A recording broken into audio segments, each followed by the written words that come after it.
Good morning, Baker. It's Friday, September 29th. I'm Elizabeth Rayleigh. I'm Andrew Ellard. It's kind of weird having a Friday and it not being a game day, you know? Yeah. Anyway, we'll be right back after the pledge. Please stand for the pledge.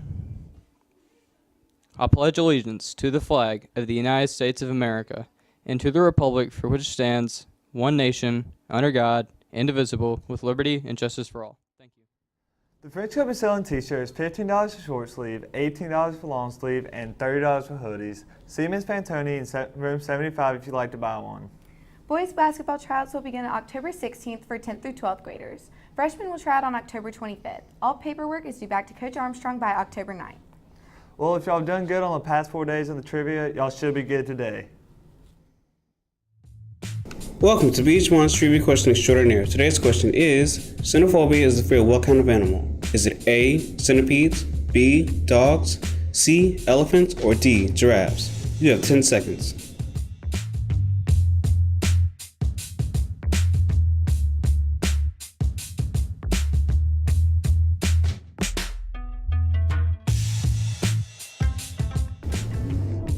The correct answer is B, dogs.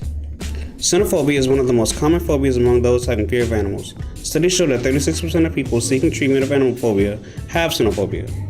Thanks for playing. Now back to Andrew and Elizabeth with more announcements.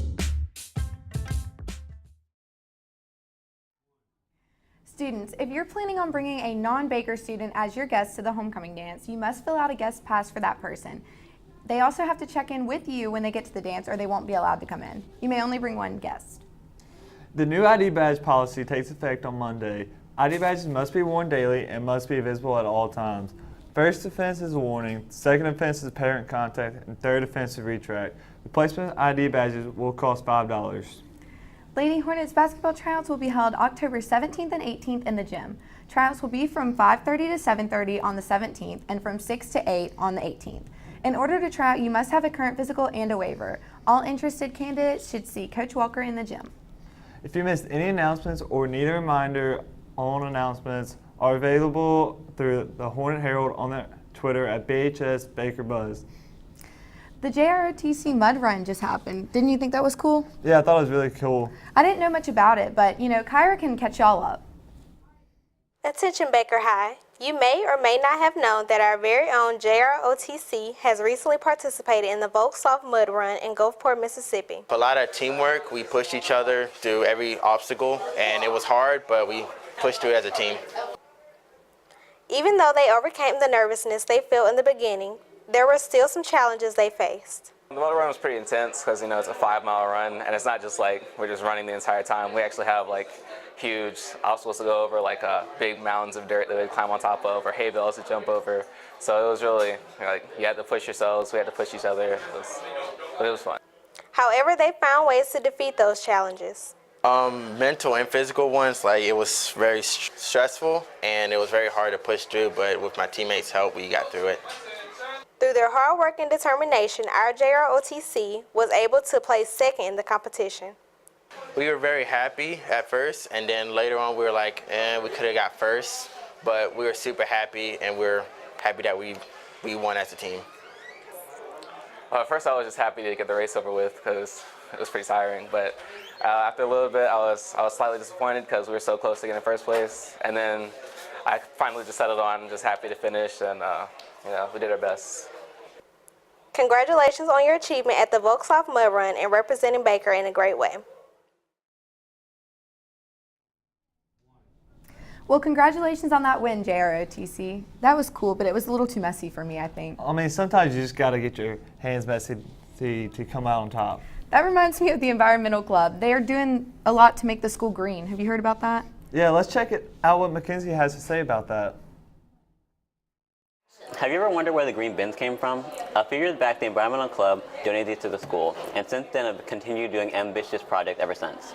This year, our club is unveiling our new project where we are hopeful to promote students bringing their own water bottles from home or purchasing one of ours to use refillable containers is our point at our local water fountains.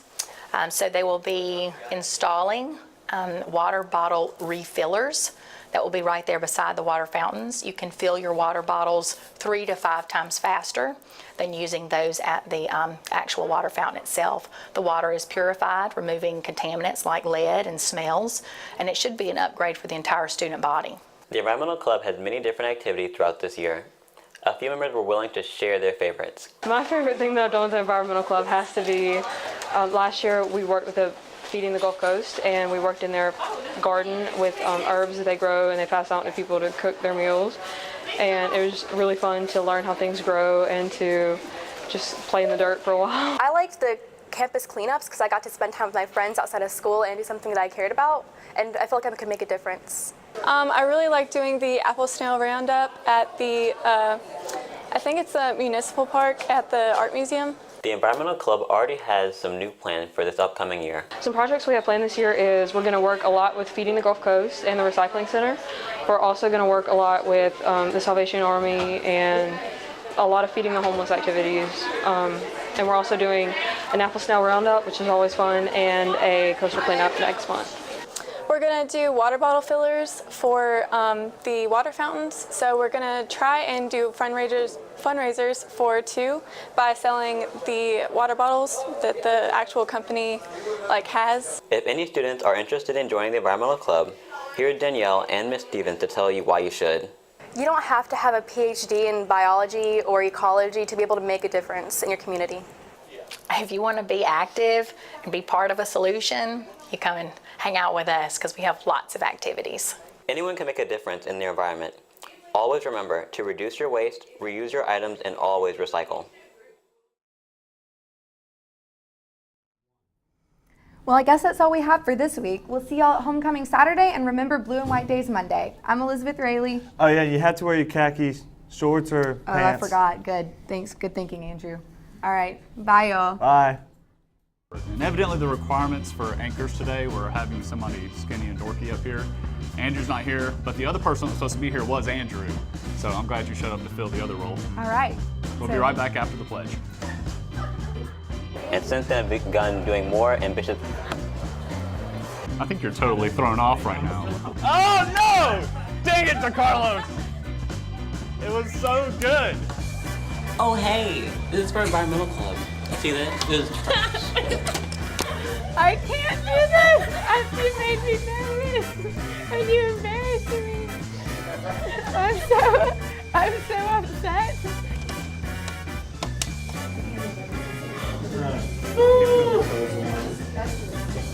Why am I doing? Well, that was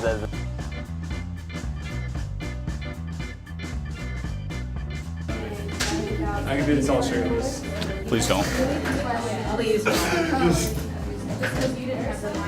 We'd like to keep the small audience that we already have. All right, you're bad at this. You have to do